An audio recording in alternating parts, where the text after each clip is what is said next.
اچھا حضور، آپ کی بات سے میرے ذہن میں بات آ رہی ہے کہ جیسے وضو ہے، وضو کرنا سنت ہے سرکار کی، اس میں مسواک کرنا سنت ہے، ناخن کاٹنا حضور کی سنت ہے، دائیں ہاتھ سے کھانا کھانا حضور کی سنت ہے، یہ کئی سنتیں ہیں سرکار کی. تو اسی طرح مسجد کی خدمت کرنا یا مسجد کو صاف رکھنا، مسجد کو بنانا، یہ بھی کوئی سنت ہے حضور جی پر؟ جی، یہ تو سنت تو کیا، یہ تو اللہ تعالیٰ نے حضرت ابراہیم علیہ السلام کو باقاعدہ اللہ، حکم دیا کہ طاہرہ، اس کو سبحان پاک اللہ، صاف کرو. کن کے لیے؟ اللہ، نماز پڑھنے والوں کے لیے، اعتکاف کرنے والوں کے لیے. تو کیا قرآن بات، پاک کا حکم ہے. کیا اور بات، نبی کریم صلی اللہ علیہ وسلم نے بھی مسجد کی صفائی ستھرائی کا بڑا اہتمام کیا. سبحان اللہ، یعنی اتنی عظمت ہے بالکل، مسجد. کہ نبی علیہ السلام نے یہاں تک فرمایا جی جی، کہ کچا پیاز کھا کے مسجد میں نہ ہو، تاکہ اللہ مسجد کے اکبر، اندر بدبو نہ ہو. بدبو نہ. اسی طرح کوئی بدبودار چیز لے کے نہیں آ سکتے. صحیح ہے، تو یہ تو اس کی صفائی ستھرائی اور اس کے لیے اس کے آداب کو بڑا بیان کیا ہے. صحیح ہے. آگے چل کے انشاءاللہ میں آپ کو کچھ مزید اس ماشاء کے اللہ، آداب ماشاء اللہ. تفصیل سے عرض کروں گا. ناظرین و سامعین حضرات، ماشاء اللہ آپ دیکھ رہے ہیں علامہ صاحب کتنے خوبصورت انداز میں اور حالات حاضرہ کو پیش نظر رکھتے ہوئے مساجد کے حوالے سے. ہم مسجد میں جاتے ہیں، اس میں کوئی شک نہیں ہے، 5 وقت جاتے ہیں، بلکہ کئی 5 وقت سے بھی زیادہ جاتے ہیں. مسجد سے محبت ہوتی ہے، لیکن اس کے ساتھ ساتھ ہمیں مسجد کا ادب و احترام، مسجد کی شان ہمارے ذہن میں ہونی چاہیے.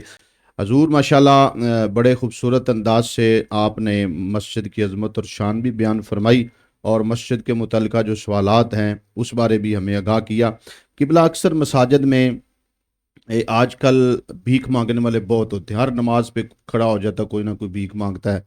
تو ایک تو یہ بھی بتائیں کہ یہ شرعن کیا ہے، جائز ہے، اور دوسرا یہ بھی بتائیں کہ لوگ ان کو پھر دیتے بھی ہیں مسجد کے اندر. تو اس حوالے سے شریعت کیا کہتی ہے؟ جی، یہ بڑا اہم ایک آپ نے سوال کیا ہے. جی یہ جو یاد رکھیے کہ جو پیشہ ور فقیر ہے، جی جی، اس کو تو مسجد کے علاوہ بھی نہیں دینا چاہیے. صحیح ہے، کیونکہ قرآن پاک کہتا ہے تعاونوا علی البر والتقوی ولا صحیح ہے. تعاونوا علی الاثم والعدوان. عدوان، برائی کے کاموں میں ایک دوسرے کی مدد نہیں کرنا. تو اگر اللہ، کوئی شخص جو ہے وہ پیشہ بنا لیتا ہے اس کو، ہوں، تو پھر تو اسے مسجد کے علاوہ بھی نہیں دینا. ہاں، صحیح، اب اگر مسجد کے اندر کوئی سوال کرتا ہے، جی، تو مسجد میں سوال کرنے کی دو صورتیں. ایک تو یہ ہے کہ کوئی اپنی ذات کے لیے سوال کرے، صحیح تو ہے، یہ تو جائز نہیں ہے. صحیح ہے، اپنی ذات کے لیے کوئی سوال نہیں کر سکتا کہ بھی اللہ مجھے اکبر، دے دیجیے. بڑی بات ہے، جی ٹھیک ہے. جی، ہاں، اگر وہ حقدار ہے، صحیح، مستحق ہے، تو جی، جو مسجد کی انتظامیہ ہے، کمیٹی ہے، ہوں، امام صاحب ہے، صحیح، خطیب صاحب ہے، وہ ان کو اپنی حالت بیان کرے، صحیح ہے، اپنے حال بتائے. اگر وہ مطمئن ہوں صحیح ہے، اور سمجھے کہ ہاں یہ آنے والا سچ بول رہا ہے، صحیح ہے، تو پھر یہ اس کے لیے اعلان کر سکتے ہیں. صحیح ہے، یہ کہہ سکتے ہیں کہ بھی آنے والا حقدار ہے، صحیح ہے، مستحق ہے، تو اس کو دیجئے. اب گویا انہوں نے اپنی ذات کے لیے سوال نہیں کیا. صحیح ہے، لیکن اگر کوئی اپنی ذات کے لیے خود سوال کر دیتا ہے، جی اور یہ پروسیجر جو ہے وہ اس کو جو ہے وہ اڈاپٹ نہیں کرتا جی بلکہ خود سوال کر دیتا ہے، جی، تو ایسے کو دینا منع.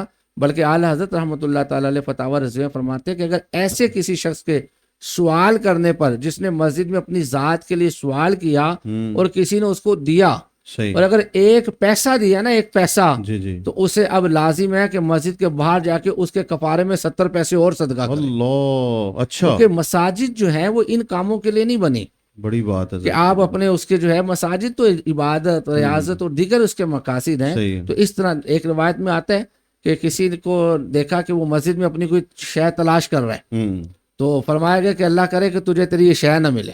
یعنی اس کی حوصلہ اللہ، شکنی کر دی تھی صحیح کہ ہے، بھی یہ نہیں ہے کہ مسجدوں کو آپ اسی کام کے لیے بنا لیجئے. تو ہوں، اس لیے اگر مسجد کے اندر کوئی فقیر آتا ہے، اور عموماً رمضان میں ہم نے دیکھا ہے صحیح ہے، بہت جی سارے جی، لوگ بہت آ جاتے زیادہ، ہیں، صحیح ہے، اور بسا اوقات وہ ایسے ایسے انداز ہوتے ہیں ان کے ہوں کہ وہ اتنا روتے ہیں، گڑ گڑاتے ہیں اور ہوں، اشک جاری کرتے ہیں کہ صحیح ہے، لوگوں کے دل نرم ہو جاتے ہیں. تو یہاں پہ پھر اب بیلنس رکھنا مشکل ہو جاتا ہے کہ اب جی اس ہاں، کی حالت دیکھیں اور ہاں، یہاں پھر ہم کیا کریں. تو صحیح اس فرما، لیے یہ بڑا مشکل ایک مرحلہ ہوتا ہے. صحیح ہے، لیکن حقدار اگر ہے جی تو جی، خود سوال نہ کرے، کوئی صحیح ہے، اس کے لیے مانگے تو وہ صحیح ہے. پھر درست ہے، لیکن اپنے لیے خود سوال نہ